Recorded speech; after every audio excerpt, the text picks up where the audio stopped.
The death of Iran's supreme leader Khamenei has sent shockwaves throughout the Middle East, triggering deadly attacks from both sides. So what comes next for Iran's regime? Dan Schnur is the US political analyst, a friend of our program, who joins us for his take this morning. Dan, good morning. Nice to be with you. Ryan, thank you for having me. I appreciate it. First of all, how much attention are Americans paying to what's going on in the Middle East right now? Well, it's exactly the right way to start the conversation, Ryan, because while Americans are paying an immense amount of attention right now, it really hasn't been something that's been on most voters' radar here for some time.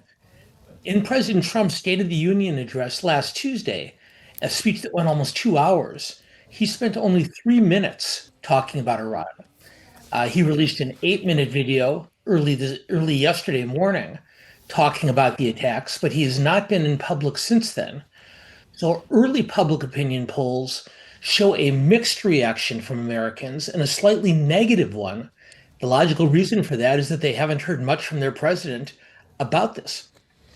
Dan, what you're right about. What about the legality of it all? I mean, to go to war, you need Congress to sign it off, right? But the president can do some limited military actions. Our former Prime Minister, Helen Clark, has said that this is a legal action because there was no imminent threat to America. Do you have an opinion on this? Okay. So I am not a legal expert, but what I will say is historically, American presidents have gone to Congress to ask for support for as much political reasons as legal reasons. Because when previous presidents, whether it be Biden or Obama or George Bush or Bill Clinton or Ronald Reagan, when they have gone to Congress, that's given them a public platform to make the case as to why they believe war was necessary. Because we haven't heard that type of address from Trump to this point, it's something that's making the American people more skeptical in terms of public opinion, as I mentioned a moment ago. But we don't yet know the legal argument that the administration will be making on behalf of the strikes.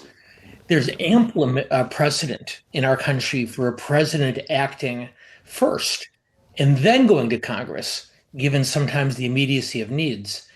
We don't know yet whether Trump plans to go to Congress, but right now it doesn't appear so. Do you think Trump really does here want complete regime change? He wants not just the Ayatollah gone, who's, by the way, dead, but the Revolutionary Guard as well. But it's pretty clear that Trump wants regime change. The question is whether he's willing to commit what's necessary to achieve it.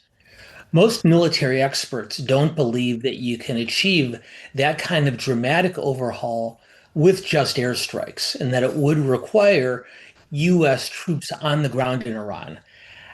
You never want to predict Donald Trump in advance, but given his past statements, I feel it's very, very unlikely that he would commit U.S. ground troops to the effort.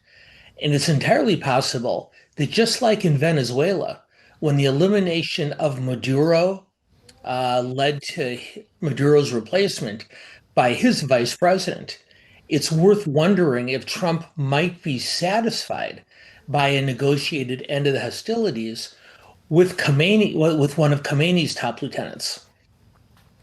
Dan, appreciate your time and your analysis as always. Thanks for being with us. Dan Schnur, the US political analyst out of California.